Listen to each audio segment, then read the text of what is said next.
लोकांना असं वाटतं की गेल्या 10-15 वर्षांमध्येच पावसाळ्याच्या येण्याच्या तारखा बदलत का? तसं नाही आहे. याच्या अगोदर पण झालं. काहीच वर्षापूर्वी 2019ला तो 23 जूनला आला. सर्वसाधारणतः ऑक्टोबरच्या आसपास अल्निनो जो आहे तो व्हेरी स्ट्रॉंग होण्याची शक्यता आहे. म्हणजे प्रशांत महासागरातलं तापमान जे आहे ते सरासरीच्या 2 डिग्रीच्या वर जाण्याची शक्यता आहे. खूप कमी कालावधीत खूप पाऊस, क्लाउड बस्ट, 7 किलोमीटरचा ढग, 13 किलोमीटरचा ढग आणि मग 1 तासात इतकं हे पूर्वी पण होतं का आत्ता झालंय? कशामुळे झालंय? काय आहे? बऱ्याचदा केरळमध्ये 1 तारखेला आला की लोकांना माहिती आहे की पुण्यामध्ये तो 11 दिवसांनी यायला पाहिजे आणि ते विचारतात की कधी 11 तारखेला आता आम्ही लिहू का? म्हणजे मीडियावाले कधी म्हणतात. मी म्हणलं तो ट्रेनने येत नाही. ट्रेनने येत असेल तर मला सांगता येईल की बा आता तो ह्या स्टेशनला येणार, ह्या स्टेशनला येणार. यावेळी जर का पाऊस कमी पडला आणि हे अल निनो ऑक्टोबरपासून डेव्हलप झालं तर पुढचा उन्हाळा खूप अधिक दाहक असेल आणि खरी टंचाई, खरं संकट हे येत्या म्हणजे फेब्रुवारी 27 ते जून 27 आहे. हे खरं आहे का?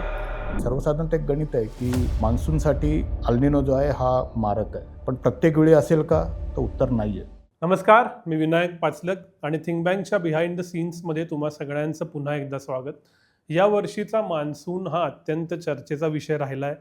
खूप दिवस तो आला नाही. मग किती येणार, काय येणार, सुपर अल निनो, गॉडझिला एल निनो अशा असंख्य शब्द पहिल्यांदाच ऐकतोय. धरणांचे तळ दिसले, पाणी कपात चालू झाली पुण्या मुंबईत आणि आज हा व्हिडिओ शूट करताना मान्सून नुकताच आला आहे. या निमित्तानं मान्सून नक्की काय असतो, कसा असतो, या सगळ्याचा मास्टर क्लास मला समजून घ्यायचा आहे आणि त्यासाठीची आजची मुलाखत आहे. माझ्याबरोबर आहेत KS होसाळीकर सर. स्वागत आहे थिंक बँकवरती. जे मान्सून किंवा पर्जन्याच्या कुठल्याही बातम्या फॉलो करतात त्यांना सरांचं नाव आणि चेहरा नक्की माहिती आहे. सर भारतीय हवामान खात्याचे प्रमुख राहिलेले आहेत, आत्ता राज्याचे ॲडवायझर आहेत आणि या संदर्भात कोणाशी बोललं जातं तर सरांशी बोललं जातं. त्यामुळं त्यांच्याकडून हॉर्सेस माउथ समजून घ्यायचं आहे. सर, शहरी माणसाला घरातलं पाणी आलं नाही, धरणांच्या बातम्या यायला लागल्या की मान्सून पाऊस आठवतो. भारतीय मान्सून नक्की कसा काम करतो आम्हाला समजावून सांगा. सर्वप्रथम मी आपल्या चॅनलचं इथं मनापासून आभारी आहे की मला एक संधी मिळते आणि खास करून ज्यावेळी हवामानविषयी बोलायची संधी मिळते त्यावेळी मला खूप आनंद होतो, कारण that is my passion to take this weather information to the common man. सर्वसामान्य लोकांना जास्तीत जास्त कसं समजू शकेल तो एक माझा नेहमीच प्रयत्न असतो आणि त्यासाठी मला मीडियाही खूप छानपैकी मदत करते. So once again thank you to your entire team. बऱ्याचदा लोकांना पाऊस पडतो किंवा पडत नाही या 2 शब्दामध्ये त्या संपूर्ण मोठ्या सिस्टमची जी आहे ती एक चर्चा बंद होते. पण नेमका पाऊस काय आहे? तर पाऊस हे अतिशय क्लिष्ट असलेले एक गणित असं मी म्हणेन की फक्त तो पडतो ते न बघता पावसाचा संबंध जो आहे ते संपूर्ण जगातमध्ये जे महासागर आहेत त्यांच्याशी संबंध आहेत. डोंगर, दऱ्या, हवेचा दाब, तापमान, वाढणारं तापमान वगैरे वगैरे सारख्या ज्या काही गोष्टी आहेत या सर्व माध्यमातून तो जुळून येणारा एक संगम आहे. थोडंसं आध्यात्मिक जर का चॅनल मला अलाव करेल तर हवामान विभागामध्ये ज्यावेळी वाऱ्याची दिशा बदलते, आपल्याकडे सर्वसाधारणतः वारे जे आहेत ते पावसामध्ये नैऋत्य मोसमी वारे असतात आणि एक्झॅक्टली त्याच्या ऑपोजिट उन्हाळ्यामध्ये असतात. तर ज्यावेळी नैऋत्य मोसमी वारे सुरू होतात, ज्यावेळी वाऱ्याची दिशा बदलते त्यावेळी आपण त्याला असं म्हणतो की पाऊस आला. पण हा जो पाऊस आहे तो मान्सूनची ती डेफिनेशन आहे, व्याख्या आहे ती. पण फक्त वारे बदलले म्हणून जर का मी आपल्याला सांगितलं की पावसाळा आला तर कदाचित लोक त्याच्यावरती विश्वास ठेवणार नाहीत. पण हवामान विभाग जे आहे ते त्याला नेहमी असं म्हणतं की पाऊस आला याचा अर्थ वाऱ्यांची दिशा बदलली आहे.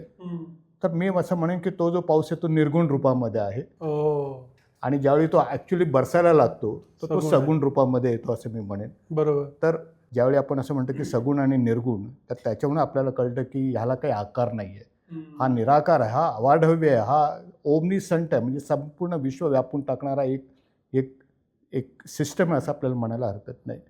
तर ज्यावेळी पाऊस येतो, छोटीशी गोष्ट आहे की सर्वसाधारणतः उन्हाळ्याच्या दिवसामध्ये मार्च ते मेमध्ये भारताची जमिनीचा जो भाग आहे तो तापायला लागतो आणि त्या मानाने समुद्राचे जे तापमान आहे ते थोडंसं कमी असतं आणि त्यामुळे जमिनीवरचं जे हवेचा जो दाब आहे तो कमी होतो आणि मग बंगालच्या उपसागरातून आणि अरबी समुद्रामधून मॉइश्चर, ओलसर वारे ज्याला आपण म्हणतो ते वारे आपल्या भारताच्या प्रमुख भूमीकडे, मुख्य भूमीकडे यायला लागतात. मला असं वाटतं की त्याच वेळी पावसाळा सुरू होतो. पावसाच्या मान्सूनच्या तशा 2 शाखा आहेत. अच्छा, बरेच दिवस पुण्यामध्ये म्हणतात की आमच्या कुठे शाखा नाही आहेत, पण मान्सूनच्या 2 शाखा आहेत असं मी म्हणेन. की एक आहे मान्सूनची शाखा, ती म्हणजे अरबी समुद्रातली शाखा, ज्याच्याने संपूर्ण पश्चिम किनारपट्टीवरती कोकण, महाराष्ट्र, मग केरळ, कर्नाटका या सर्व राज्यांना त्याचा, गुजरातपर्यंत त्याचा पावसाचा प्रभाव दिसतो. आणि जे बंगालच्या उपसागरामधून येणारी जी शाखा आहे, त्या शाखेमुळे मग आपल्याला संपूर्ण ईशान्य भारत आणि वरती उत्तरेकडचा जो आपला भारताचा भाग आहे, त्या ठिकाणी आपल्याला पाऊस दिसतो. मला सांगायला आवडेल की 8 जूनला पाऊस रत्नागिरीमध्ये येऊन थांबला. तो काल 23 तारखेला मुंबईमध्ये दाखल झाला. पुण्यामध्ये त्याच्या 1 दिवस अगोदर दाखल झाला. आणि गेल्या 24 तासामध्ये मुंबईमध्ये, ज्यावेळी आज आपली इथे मुलाखत होते, तर गेल्या 24 तासामध्ये मुंबईमध्ये बऱ्याच ठिकाणी 200 मिलीमीटरपेक्षा जास्त पावसाची नोंद झाली आहे. मुंबईचा जो पाऊस आहे त्याचे डायनॅमिक्स एवढे प्रचलित आहेत की मला आठवतं की जर का आपण नॅशनल हेराल्डचं जर का 1942ची एडिशन बघितली, तर त्यावेळी आपले भारताचे जे पंतप्रधान पंडित जवाहरलाल नेहरू, ते खास करून मुंबईचा पावसाळा कसा असेल हे बघण्यासाठी म्हणून आले होते. त्याने वाट बघितली, पण त्या दिवशी पाऊस पडला नाही. आणि ते गेल्यानंतर मग त्या रात्री पाऊस पडला. And then there is a article in that National Herald that पाऊस came, the rainfall came as a monsoon came as a thief in the night time म्हणून. It's a very famous article available for readers to view. तर मला असं वाटतं की प्रत्येकाला भुरळ घालणारा, राजकारण्यांना, शास्त्रज्ञ जे आहेत, अभ्यासक जे आहेत, कविवृत्तीचे जे आहेत, लेखक आहेत, सर्वसामान्यांना वेड लावणारा हा जो पाऊस आहे, हवाहवासा वाटणारा, हा दरवर्षी हा वेगवेगळ्या स्वरूपामध्ये येतो. यावेळी तो 4 तारखेला केरळमध्ये आला आणि तो नंतर पुढे सरकपर्यंत 8 तारीख आलं. सर्वांना असं वाटलं की पुण्यामध्ये पाऊस 9 तारखेला येणार. बरेचसे फोन मला यायला लागले की 9 तारखेला येणार. पण मला असं थोडंसं वाटत होतं की तो रेंगाळण्याची शक्यता आहे. आणि तो बराच रेंगाळला. आणि 8 तारखेच्या नंतर मग तो 22 तारखेला पुण्यामध्ये आणि 23 तारखेला मुंबईमध्ये आज आहे. आणि आज अजून एक गोष्ट चांगली घडली की संपूर्ण राज्य आज मान्सूनने, महाराष्ट्र राज्याला मान्सूनने कव्हर केलेलं आहे. चांगली बातमी आहे. आणि पुढचे काही दिवस मान्सून राहणार आहे. अल्निनोचं वर्ष आहे, त्याविषयी पण आपण बोलूया. ते अल्निनोवरती तर बोलल्याशिवाय म्हणजे एक पर्यायच नाही. पण त्याच्या आधी मान्सून येतो, थांबतो, रेंगाळतो, पुढं येतो, हे आम्ही फक्त हेडलाईन म्हणून पेपरात वाचतो. म्हणजे नक्की काय होतं? ज्यावेळी सर्वसाधारणतः आपल्याकडे केरळमध्ये मान्सून येण्याची जी तारीख आहे ती 1 जून आहे. म्हणजे ह्या सरासरी तारखा आहेत ज्या हवामान विभागाने जवळजवळ 50 ते 60 वर्षाच्या मागच्या मान्सूनच्या ज्या तारखा आहेत त्याप्रमाणे आपण काढलेल्या तारखा. सरासरी तारीख 1 आहे. आणि त्याच्यानंतर मग त्याचा पुढचा प्रवास जो असतो, आणि 1 तारखेला जो मान्सून दाखल होतो, अंदमानमध्ये अगोदर तो दाखल होतो सर्वसाधारणतः त्याचे 15 दिवस अगोदर. आणि त्याच्यानंतर मग तो केरळमध्ये येतो. So this can be forecasted. म्हणजे 15 दिवस अगोदर आम्हाला सांगतात की केरळमध्ये तो सर्वसाधारणतः कधी दाखल होणार आहे म्हणून. त्याचा पुढचा जो प्रवास आहे म्हणजे उत्तरेकडचा प्रवास आहे, त्यासाठी मग हवामान विभाग कसं बघतं की सर्वसाधारणतः पुढच्या 2 दिवसामध्ये कशा प्रकारची हवामानाची स्थिती आहे, अनुकूल आहे का, वारे आहेत का, पाऊस पडण्याची शक्यता आहे का, सिस्टम कुठला अवेलेबल आहे. अशा प्रकारे मग आम्ही ठरवतो की पुढच्या 2 दिवसामध्ये केरळच्या उत्तरेकडे किंवा कर्नाटकच्या दक्षिणेकडे अशा प्रकारे टप्प्याटप्प्याने हा पाऊस सुरू होतो. अजून एक गोष्ट याच्यामध्ये लक्षात घेऊया की बऱ्याचदा केरळला पाऊस आहे तर कधी कधी मध्ये जर कुठेतरी गोव्याला पाऊस येतो. लोकांना असं वाटतं की गोव्याला पाऊस आला आहे, पण मधल्या भागामध्ये जो पाऊस नाही आहे त्यामुळे आपण काय करतो, जर का त्याला कनेक्टिव्हिटी नसेल तर तो मान्सून डिक्लेअर होत नाही. काही लोकांना प्रश्न असतो की बाई आमच्याकडे पाऊस पडते पण हवामान विभाग जे आहे ते सांगत नाही आहे पाऊस पडते म्हणून. पण मधल्या भाग जर का रिकामा असेल तर त्याला कनेक्टिव्हिटी, ज्याला कंटिन्युटी आपण म्हणतो, सलगता जी असते ती नसल्या कारणाने कधीकधी आपण त्या ठिकाणी पाऊस नेत नाही. आणि पाऊस हा नेहमी उत्तरेकडे जाताना टप्प्याटप्प्याने जातो. सर्वसाधारणतः याला राजस्थानपर्यंत पोचायला एक 40 ते 45 दिवस लागतात. आणि हा जो संक्रमणाचा जो काळ असतो त्याच्यामध्ये बऱ्याचशा अडचणी असतात पावसाच्या संबंधित. कधीकधी तो रेंगाळतो, कधीकधी तळ कोकणामध्ये म्हणजे मला आठवतं की एक वर्ष असं होतं की तळ कोकणामध्ये आला वेळेवरती आणि जेव्हा त्याने 15 दिवस जो आहे तो थोडासा वर चढण्यासाठी गेला. तर यावेळी असं असतं की पाऊस जो आहे तो आपला, बरेचसे लोक म्हणतात आणि मी असं म्हणेन की तो आपला एक फायनान्स मिनिस्टर आहे. त्याच्यावरती आपली बरीचशी आर्थिक गणितं जी आहेत संपूर्ण देशाची आर्थिक गणित जे अवलंबून आहेत आणि नेमका तो रेंगाळला तर मग शेतकऱ्यांच्या समोर त्यांच्या शेतीविषयी नियोजनाचे जे प्रश्न येतात. तुम्ही आता सुरुवातीला उल्लेख केला पाण्याचे जे प्रश्न निर्माण होतात. शहरामध्ये राहणाऱ्या लोकांना एक दिवस पाणी थोडंसं जरी कमी आलं तरी त्यांना असं वाटतं की बापरे आता पुढे का होणार आहे. तर चिंता ज्या आहेत त्या मनामध्ये निर्माण होतात आणि हवामान विभागाकडे त्यांचं लक्ष थोडंसं जास्त जात असे म्हणेन. अजून एक इथे गोष्ट मी लोकांना सांगावीशी वाटते की कधी-कधी लोकांना असं वाटतं की हवामान विभाग फक्त पावसाळ्यात काम करतो. तर मला असं वाटतं की तसं नाही आहे. हवामान विभाग जो आहे ते 24/7 ज्याला आपण म्हणूया जो मॅट्रिक्स आहे 24/7/365 आणि लीप इयर असेल तर 366 असं म्हणायला हरकत नाही आहे. तर टप्प्याटप्प्याने येणारा पाऊस असतो. बऱ्याचदा केरळमध्ये 1 तारखेला आला की लोकांना माहीत आहे की पुण्यामध्ये तो 11 दिवसांनी यायला पाहिजे आणि ते विचारतात की कधी 11 तारखेला आता आम्ही लिहू का? म्हणजे मीडियावाले कधी-कधी म्हणतात. मी म्हणलं तो ट्रेनने येत नाही. ट्रेनने येत असेल तर मला सांगता येईल की बा आता तो ह्या स्टेशनला येणार, ह्या स्टेशनला येणार. तसं तो येत नाही. त्याच्यासाठी काही गणित आहेत, त्याच्यासाठी काही सिस्टमची तयार होण्याची क्षमता असली पाहिजे. तरच तो पाऊस जो आहे तो डिक्लेअर होतो. या वर्षीच्या पावसावरती येऊ, पण आता बघितलं तर गेल्या वर्षी 15 मे पासून धो-धो पाऊस होता. आत्ता 20-25 जूनला पहिल्यांदा पाऊस येतोय. हे जे काय म्हणू त्याला की नेहमीची दिशा सोडणं आहे, अनप्रेडिक्टेबिलिटी आहे. ही मान्सूनची अनप्रेडिक्टेबिलिटी गेल्या काही वर्षात वाढली आहे का? बऱ्याचदा पत्रकारमध्ये मी एक वाक्य वाचतो की नेहमीची येतो पावसाळा.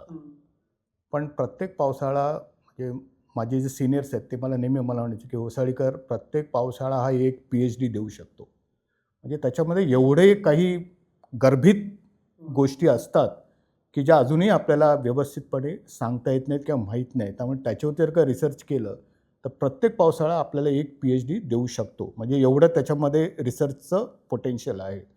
तर आपण जे प्रश्न विचारलात की पावसाच्या तारखा, त्याच्या येण्या-जाण्याच्या तारखा जर का आपण बघितलं तर हवामान विभागाकडे गेल्या मोर दॅन 100 इयर्सचा डेटा आहे आणि त्याच्यामध्ये एवढं वैविध्य आहे की बऱ्याचदा लोकांना असं वाटतं की गेल्या 10-15 वर्षांमध्येच पावसाळ्याच्या येण्याच्या तारखा बदलत का? तसं नाही आहे. पावसाळ्याच्या येण्याच्या तारखा म्हणजे खास करून त्याचा मुंबई जर का असं म्हटलं तर ज्यावेळी मुंबईमध्ये 23 तारखेला पाऊस आला तर खूप लोकांचे प्रश्न होते की एवढा उशीर का, एवढा उशीर का, काय होणार म्हणून. ते मी म्हणाले याच्या अगोदर पण झालं. 2019 काहीच वर्षापूर्वी 2019ला तो 23 जूनला आला. 2023 जे अल्निनो वर्ष होतं त्यावेळी पण तो 23 जूनच्याच आसपास आला होता आणि 2024मध्ये तो 26 मेला डोकावला आणि नेमका त्यावेळी पण त्याने खूप धूमधडाक्याने पाऊस पडला. तर पावसाचं येणं, वेळेवर येणं किंवा उशिरा येणं हा त्याचा एक स्थायी भाव आहे, स्थायी स्वभाव आहे असं मी म्हणेन. ते त्याचे एक इनबिल्ट कॅरेक्टरिस्टिक्स आपण म्हणूया. बऱ्याचदा असं लोकांना वाटतं की उशिरा येणारा पावसाळा चांगला नसेल, लवकर येणारा पावसाळा चांगला असेल.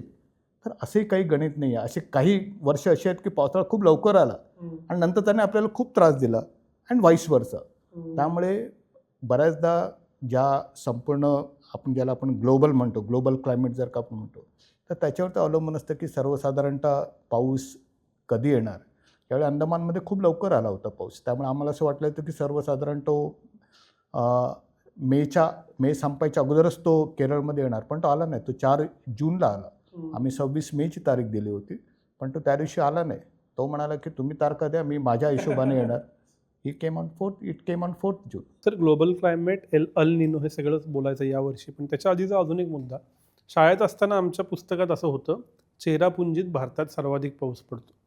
आता गेल्या काही वर्षात असं दिसतं की चेरापुंजीत काय 5000 mm, मला आकडा विसरत असेल, त्याच्याहून जास्त तर मुळशीचे आकडे असतात, ते तामिळी घाटाचे आकडे असतात. हे बदललंय का काही? चेरापुंजी आणि मौसिनराम जे आता ही 2 स्थळं आहेत, both are then in Meghalaya. मेघालयमध्ये असलेली जागा आहेत. माझ्या सर्व्हिसच्या कारकिर्दीमध्ये मला मेघालयमध्ये एकदा पोस्टिंग पण मिळाली होती. त्यामुळे मौसिनराम आणि चेरापुंजीला जाण्याचा चांगला योगही आला होता. तिथे संपूर्ण मुंबईमध्ये 4 महिन्यामध्ये जो पाऊस पडतो तो कधी-कधी एका दिवसात पडतो. तर म्हणजे अशी विविधता आहे आपल्या संपूर्ण देशाला. आपण म्हणतो ना इनक्रेडिबल इंडिया जे म्हणतो ते याच्यासाठीच असावं असं मला वाटतं. आणि तो एवढा पडतो की 4 आकडी तो सहज क्रॉस करतो कधी-कधी एका दिवसामध्ये. त्यामुळे आजच्याही तारखेला मी असं म्हणेन की मौसिनराम आणि चेरापुंजी ही जगामध्ये असणारी सर्वात जास्त हेवी रेनफॉलची जी ठिकाण असतील तर त्याच्यामध्ये हे नंबर 1 नंबर 2 आहेत. तो नंबर आजपर्यंत कोणी घेतला नाही. आपण म्हणालात की सध्या गेल्या काही वर्षामध्ये आपण असं बघतो की आपल्याकडे पश्चिम किनारपट्टीवरती पण काही ठिकाणी आपल्याला घाट भागामध्ये अशा प्रकारे पावसाचा जोर दिसतो. तर मी असं म्हणेन की ज्याला असं आपण म्हणतो ना, एक क्लास असतो आणि एक परफॉर्मन्स असतो. तर जो क्लास आहे तो चेरापुंजीचा आहे बिकॉज दॅट इज ऑलवेज. आणि परफॉर्मन्स आहे तो कधी-कधी असतो. त्यामुळे आपल्याला जो पश्चिम भागामध्ये जो पाऊस वाढलेला दिसतोय, अर्थात ह्याची आकडेवारी अजून खूप वाढायला पाहिजे. याची अजून कन्सिस्टन्सी वाढायला पाहिजे. आणि अजून काही वर्षांनी जर का असं झालं, तर कदाचित मग आपल्याला असं म्हणता येईल की बाबा मौसिनराम किंवा चेरापुंजीच्या तोडीला हा पाऊस पडतोय. अर्थात अजून एक गणित, हवामानाचं गणित असं म्हणतंय, क्लायमेट असं म्हणतंय की ईशान्य भारतामधला पाऊस हळूहळू कमी होताना आपल्याला दिसतोय. म्हणजे it is one of the wettest place in the country. तिथला पाऊस जो आहे, प्रोजेक्शन असं आहे की येणाऱ्या वर्षामध्ये तिथला पाऊस कमी होताना दिसतोय. तर अर्थात तिथे जो पाऊस पडतो त्याला एक इतिहास जो आहे तो एक गेल्या 50-100 वर्षाचा इतिहास आहे. आपल्याकडे पश्चिम किनारपट्टीवरती जी स्थळं आहेत त्याला मला असं वाटतं की गेल्या काही वर्षांमध्ये असं होतं आहे. So we will observe it. आणि अर्थातच ते एक चांगलं गोष्ट आहे आणि त्याचा फायदा आपल्याला धरणक्षेत्रामध्ये पुणे किंवा आपले जे मध्य महाराष्ट्रामध्ये जी धरणक्षेत्र आहेत, पाणी संधारणाची जी आहेत, तिथे त्याचा आपल्याला फायदा नक्कीच होऊ शकतो असं मी म्हणेन. तर दुसरी एक बाब, आता कदाचित आम्ही शहरात राहिल्यामुळे असेल, तुम्ही सांगा काय खरं आहे. खूप कमी कालावधीत खूप पाऊस, क्लाउड बर्स्ट, 7 किलोमीटरचा ढग, 13 किलोमीटरचा ढग आणि मग 1 तासात इतकं MM. आता रात्रीतनं आपल्या 200-250 MM आज शूट करताना मुंबईत पडलाय. हे पूर्वी पण होतं का आत्ता झालंय? कशामुळं झालंय? काय आहे? ह्याचं उत्तर संमिश्र आहे. काय झालं आहे की आजच्या डिजिटल युगामध्ये लोकांमध्ये अवेअरनेस खूप वाढलेला आहे आणि मीडिया अतिशय सबळ आहे. एखादी गोष्ट एखाद्या ठिकाणी घडली तर ती लगेच काही सेकंदामध्ये किंवा काही मिनिटांमध्ये संपूर्ण जगभर जाते.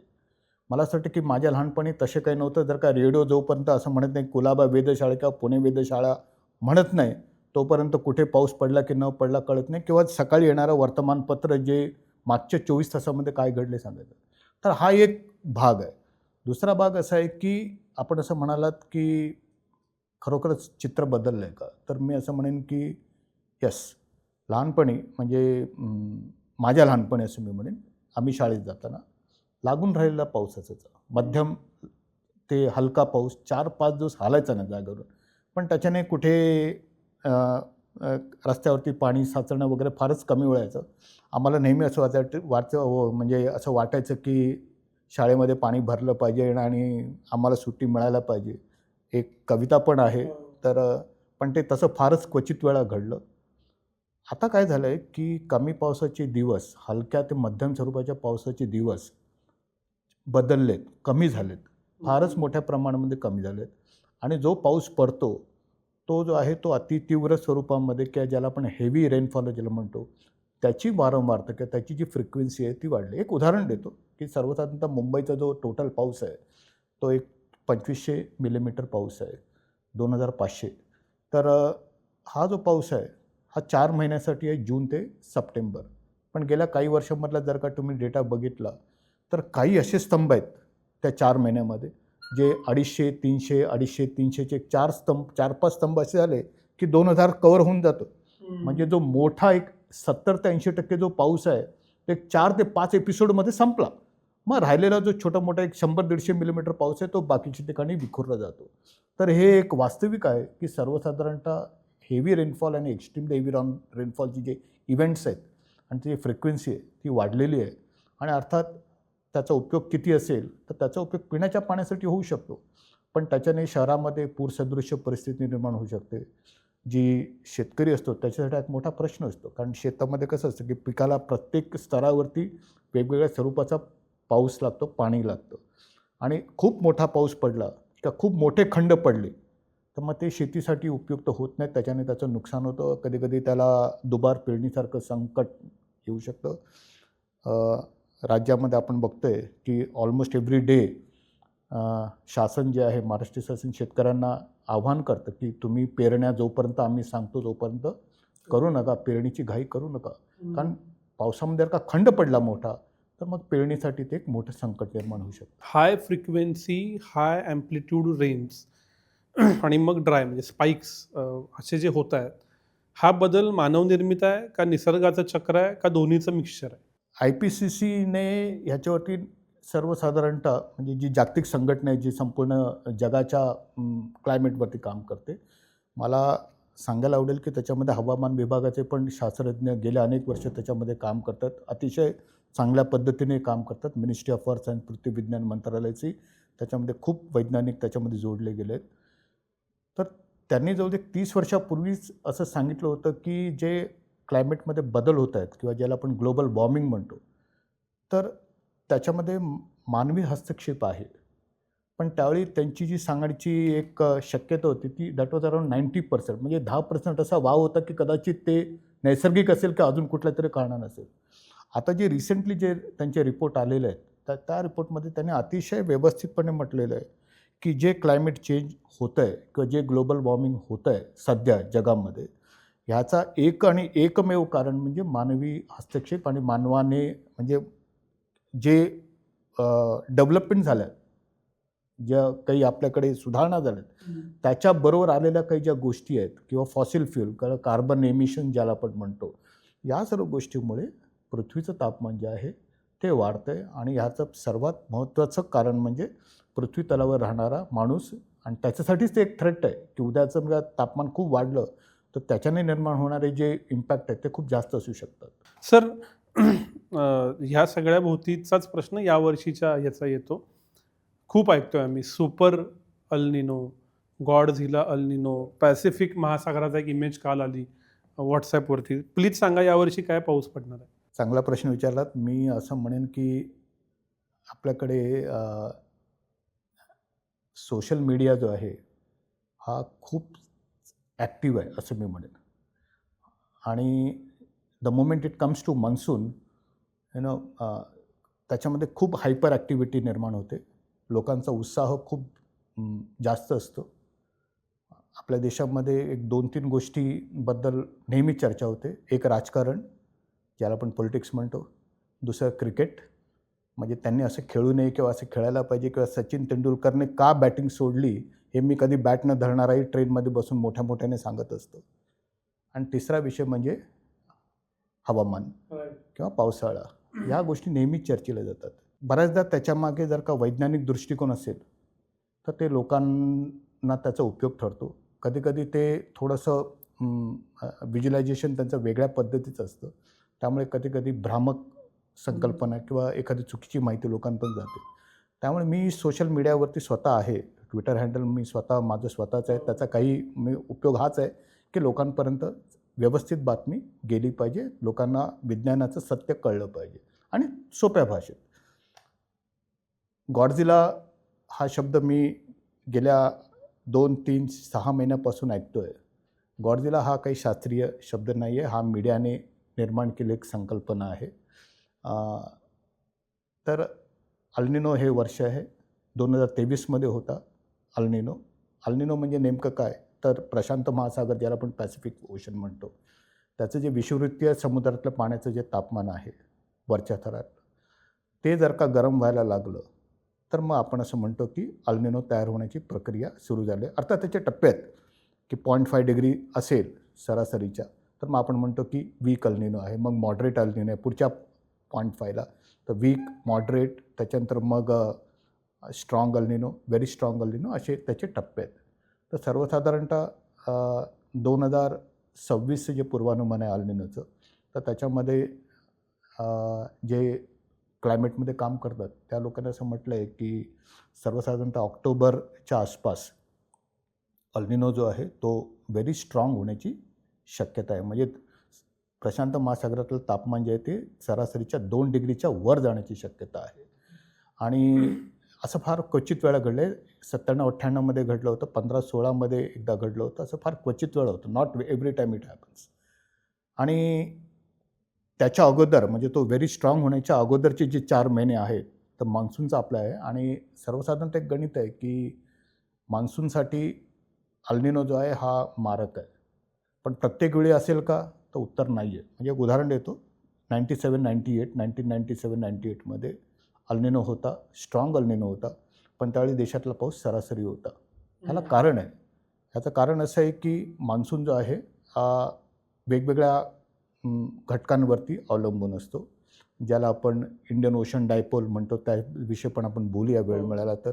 त्याच्यानंतर मिडियन ज्युलियन ऑसिलेशन, त्याच्यानंतर समुद्राचा आणि पाण्याचा तापमानातला जो कॉन्ट्रास्ट आहे, कन्व्हेक्शन किती आहे, म्हणजे वर तापमानामध्ये हवेमध्ये अस्थिरता किती निर्माण होऊ शकते, अशा वेगवेगळ्या घटकांवरती मान्सून जो आहे तो अवलंबून असतो. बऱ्याचदा तो स्थानिक पातळीवरती पण निर्माण होणाऱ्या ज्या सिस्टम आहेत त्याच्यावरती पण तो अवलंबून असतो. त्यामुळे अल्निनो आहे म्हणून यावर्षी पाऊस जाणार, मला असं वाटतं की हे गणित जे आहे ते चुकीचं आहे. त्याच्यासाठी अजून बऱ्याच अंशी अभ्यास व्हायचा आहे. आणि बऱ्याचदा असं घडलं आहे की अल्निनो होता, पण राज्यातला पाऊस, देशातला पाऊस चांगला होता. वाईस वर्सा अल्निनो नव्हता, पण महाराष्ट्रामध्ये दुष्काळ पडलेली अशी वर्षे ज्यावेळी अल्निनो नव्हताही.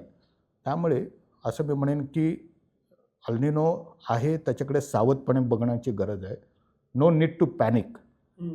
संपूर्ण राज्यामध्ये जर का आपण बघितलं, एक गेल्या 125 वर्षाचा अभ्यास केला, 125-150 वर्ष, तर जवळजवळ एक 25 ते 30 वेळा दुष्काळ पडला आहे राज्यामध्ये. तर सरासरी जर का आपण काढली तर दर 4थ्या ते 5व्या वर्षी आपल्याला एक ॲव्हरेज दुष्काळ वर्ष मिळू शकतो. त्यामुळे राज्याला दुष्काळ असणं ही काय फार नवीन गोष्ट नाही. They have a standard SOP, त्यांच्याकडे मिटिगेशन्स मेथड आहेत, त्यांच्याकडे एकंदर सर्व प्रकल्पांची माहिती आहे, रचना आहे, योजना आहेत. 2026 पण तशाच प्रकारे जाईल असं मला वाटतं. मला आठवतं की लातूरमध्ये 2017-18मध्ये आपण वॅगनने पाणी नेलेलं होतं. म्हणजे तो फारच मोठा एक, म्हणजे न भूतो न भविष्यती घडलेला प्रकार होता. बघूया, आज तर आतापर्यंत राज्यामध्ये पावसाची तूट गेल्या काही दिवसामध्ये जवळजवळ 70% होती. आज ती फारच कमी झालेली आहे गेल्या 2 दिवसामध्ये. पुढच्या काही दिवसामध्ये पण ती अजून चांगली कमी होईल असं मला वाटतं. तोच पुढचा प्रश्न, इंडियन ओशन डायपोल हा पण शब्द आम्ही खूप गेले काही दिवस ऐकतोय, तर त्यानं काय आपण वाचू, खूप पाऊस पडू शकतो, please guides. Indian Ocean dipole म्हणजे जसं अल्निनो आहे, एक अल्निनो असतो ज्यावेळी समुद्राचं प्रशांत महासागरातलं तापमान वाढतं, त्याचा मान्सूनवरती विपरीत परिणाम होऊ शकतो. हा एक सिस्टम आहे. आणि दुसरी आहे ला निना, ज्याच्याबद्दल मी बोललो नाही मगाशी. तर त्यावेळी प्रशांत महासागरातलं पाण्याचं तापमान कमी होतं आणि ती जी परिस्थिती आहे आपल्या भारतातल्या मान्सूनला अनुकूल असते. पण प्रत्येक वेळी असं होईलच असं नाही आहे, ही आपण गोष्ट लक्षात घेऊया.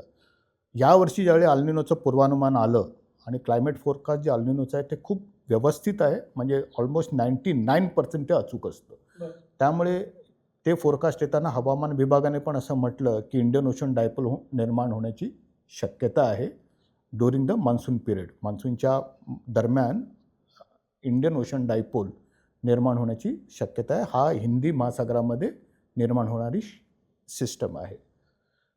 आणि त्याच्यामध्ये त्यांनी असं म्हटलं की हा जो इंडियन ओशन डायपोल आहे हा पॉझिटिव्ह राहील आणि that will counter the effect of the अल्निनो and it will improve the monsoon numbers. ह्याचा अर्थ असा आहे की इट इज लाईक इन ए कहाणी दिये की और तूफान की. अल्निनो ही फार मोठी सिस्टम आहे. इंडियन ओशन डायपोल त्या मानाने फार छोटी सिस्टम आहे, त्याचं प्रभावी क्षेत्रही कमी आहे. तर इंडियन ओशन डायपोल सर्वसाधारणतः बरेचसे मान्सून फोरकास्ट जे आहे, म्हणजे ECMWF आहे किंवा जॅमस्टेक आहे किंवा अजून पण काही फोरकास्ट असं दर्शवतात की इंडियन ओशन डायपोल पॉझिटिव्ह मान्सूनच्या दरम्यान तयार होईल.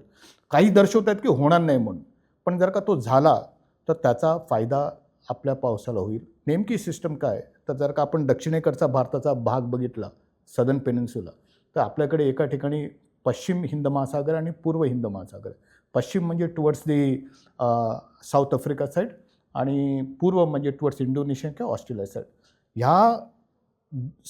ह्या ठिकाणच्या समुद्रातला पाण्याच्या तापमानाचा फरक, that is called as Indian Ocean dipole.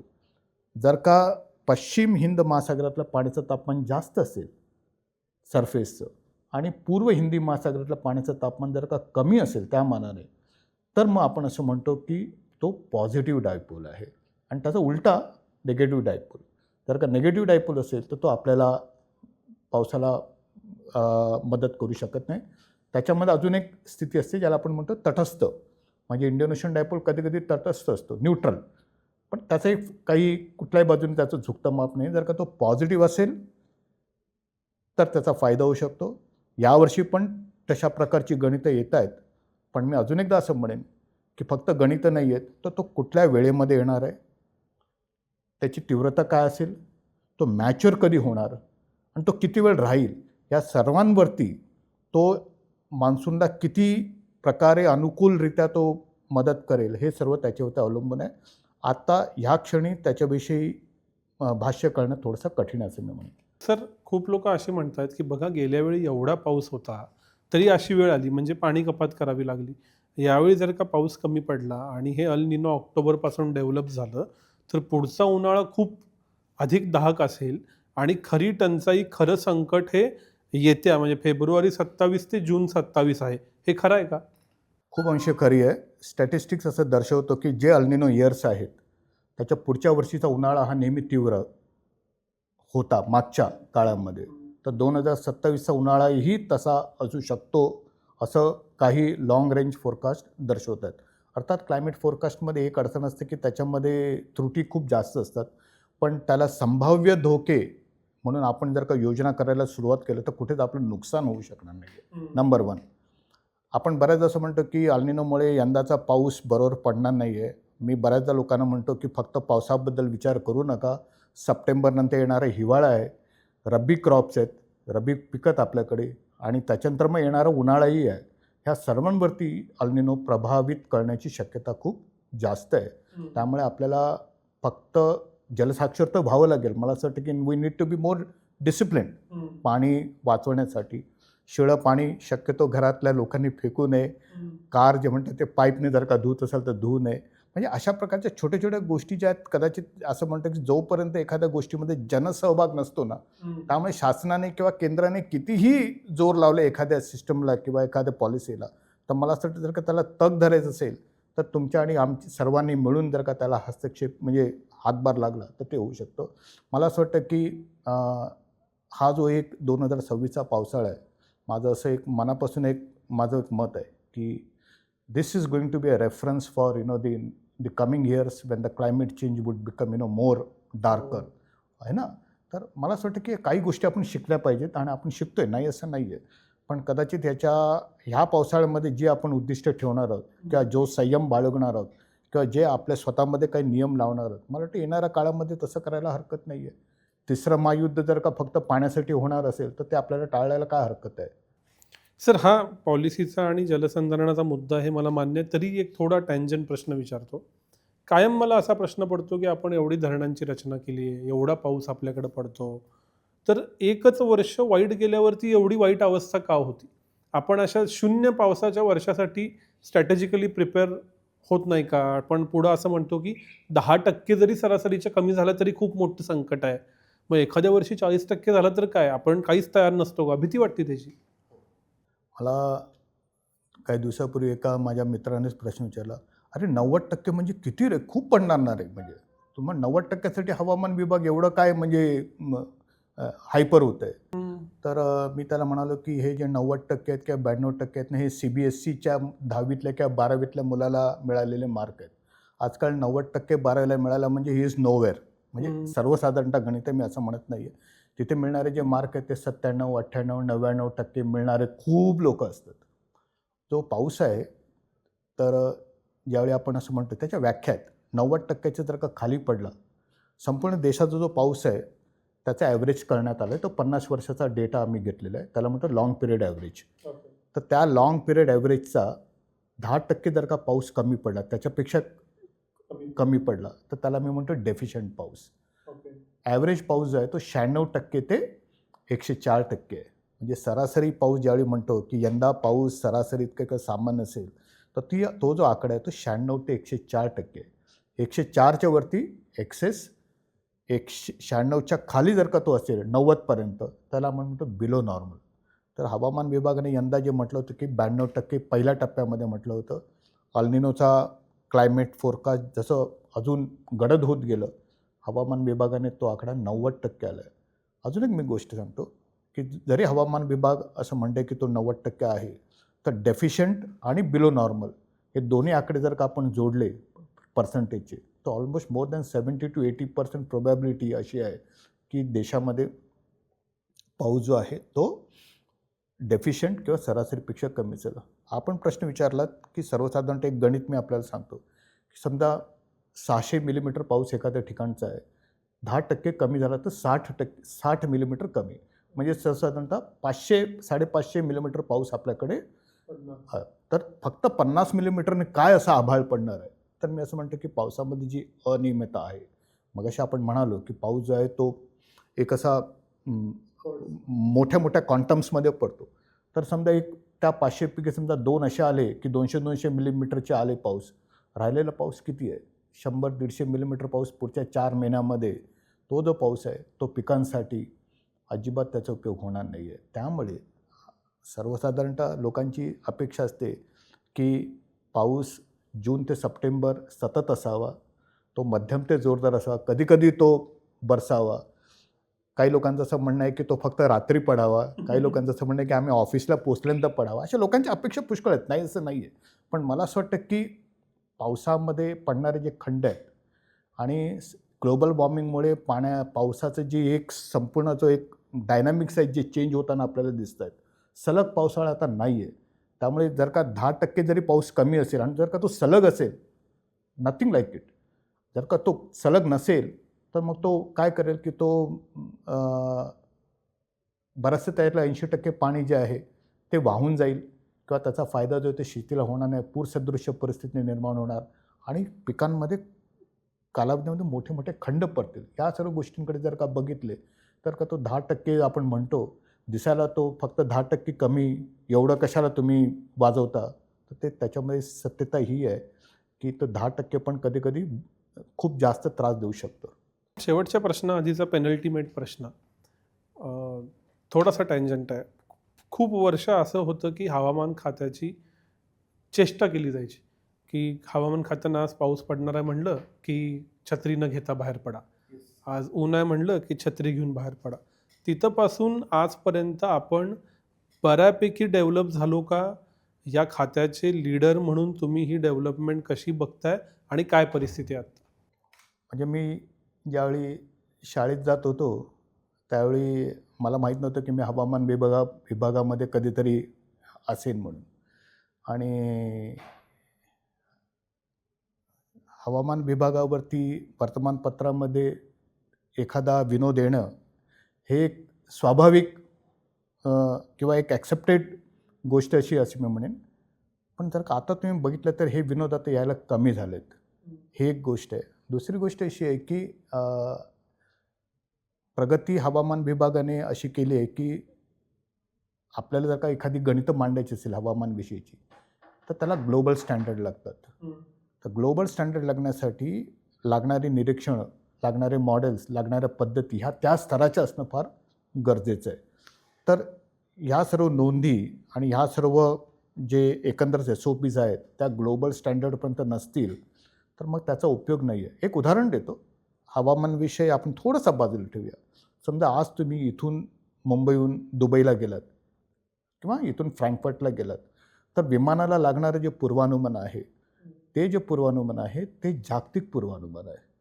ते जागतिक पूर्वानुमान निर्माण करताना मुंबईचा जो FIR रिजन आहे किंवा भारताचा जो FIR रिजन आहे तो जो रिजनचा जो फोरकास्ट आहे तो भारतीय हवामान विभागाकडून मिळालेल्या डेटानुसारच आहे आणि तो जो डेटा आहे तो संपूर्ण विश्व त्याला वापरतो.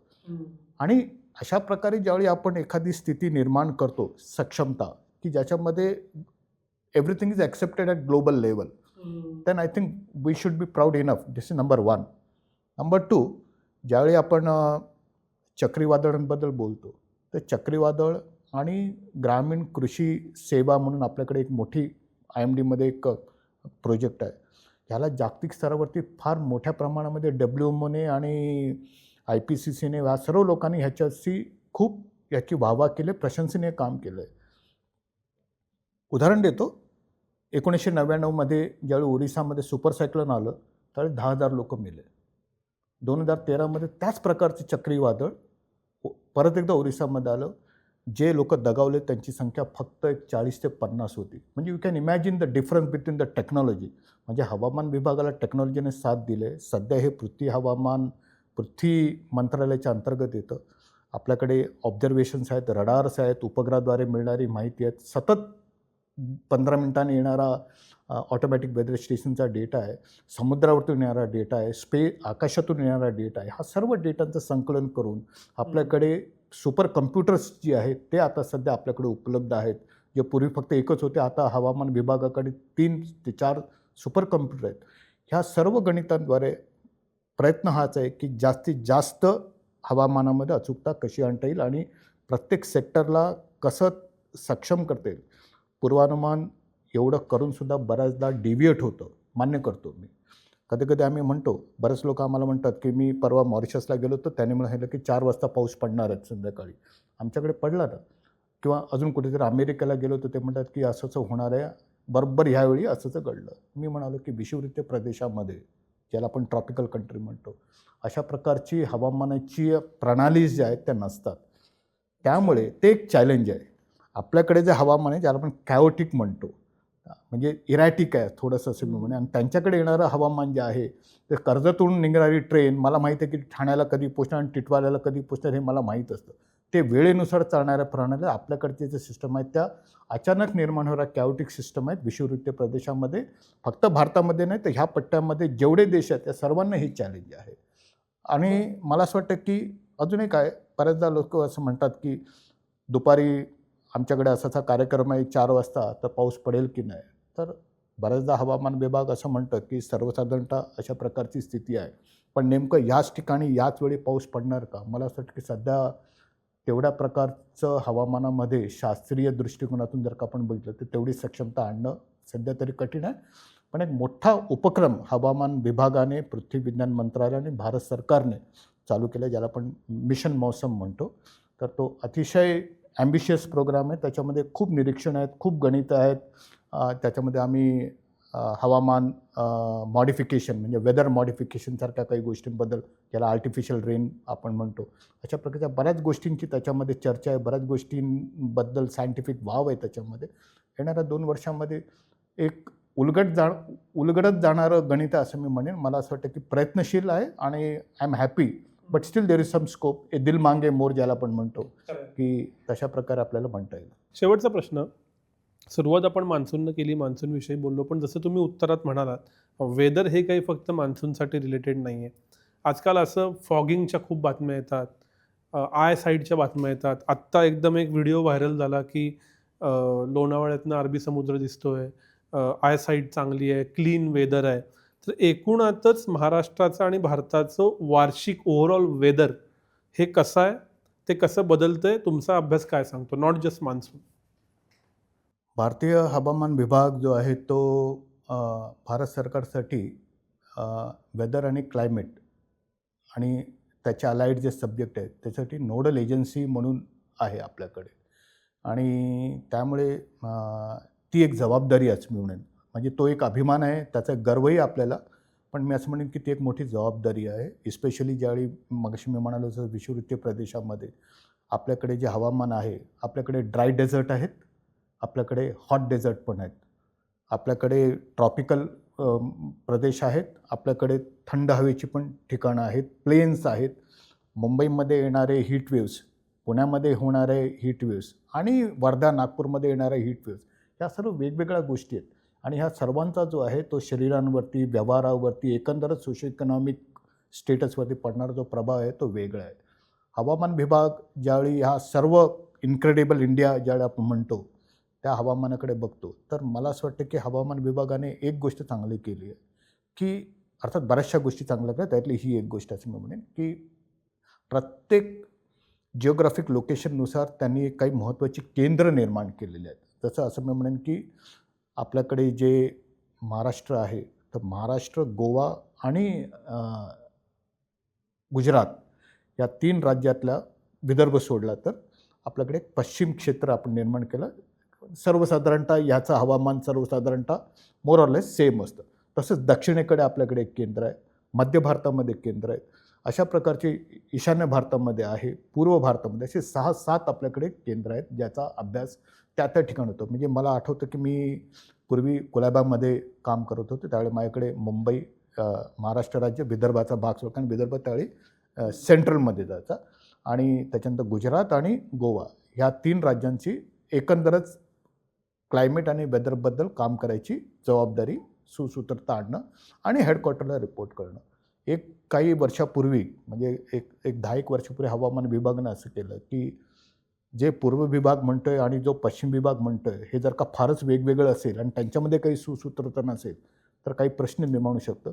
So every day morning 1 hour every day irrespective of the holiday there is a brain storming session online video conferencing आपल्याकडे सेटअप आम्ही केलेलं आहे, ज्याच्यामध्ये संपूर्ण देशातले IMDतले जेवढे वैज्ञानिक ते सर्व लॉग इन होतात, आपापली बाजू मांडतात आणि त्याच्यानंतर 1 voice is generated for every region, western region, central region, northern region वगैरे सारख्या रिजनसाठी voice is generated. And then there is one above that apex a central forecast is given by the headquarter. So this makes a total coverage of the umbrella where everything is taken into account. And we know, मला माहिती आहे की दक्षिणेकडचे कसं हवामान असेल, त्याचा प्रभाव गोव्याला काय असेल, कर्नाटकमध्ये मुसळधार पाऊस पडणार असेल जर का तिकडचा फोरकास्टर म्हणतोय, तर मग मला पण गोव्याचं फोरकास्ट देताना मला थोडंसं बघावं लागेल की त्याचा परिणाम आपल्यावरती काय होईल. तर असं एक प्रकारची कनेक्टिव्हिटी निर्माण झाली. अर्थात टेक्नॉलॉजीची खूप साथ आहे आणि मला असं वाटतं की लोकही त्या हिशोबाने आता तयार झालेले आहेत. तर एकंदर ते आहे. त्याचबरोबर अरबी समुद्रामध्ये बंगालच्या उपसागरामध्ये पण निर्माण होणारी जी सिस्टम्स आहेत त्यांच्याकडे पण लक्ष असतो. तिकडचाही डेटा आम्हाला ऑनलाईन सतत मिळत असतो. रिग्सवरून आपल्याला डेटा येतो, बोईज आहेत आपल्याकडे त्याच्यातून डेटा मिळतो, उपग्रहाद्वारे मिळणारा डेटा आहे.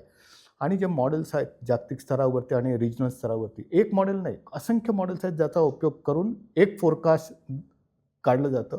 बरेचदा मला लोक असं म्हणतात की साहेब आज का तापमान 2 डिग्री से बढेगा ह्यासाठी तुम्ही 3 तास घेतले.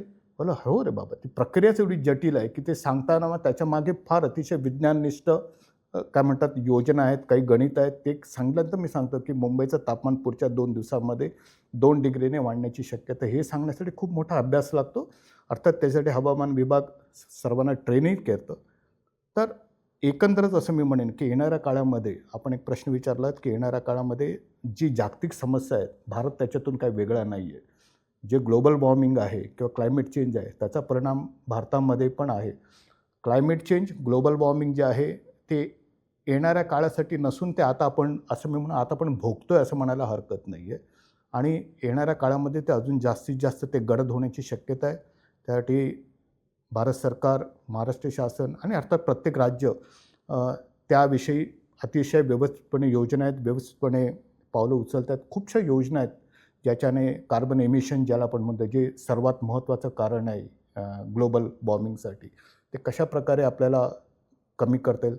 राज्याचा एक मोठा उपक्रम आहे 300 करोड झाडं लावणं, ज्याला आपण हरित महाराष्ट्र आपण म्हणतो, किंवा सोलार पंप्स आता शेतीसाठी आपण वापरतो.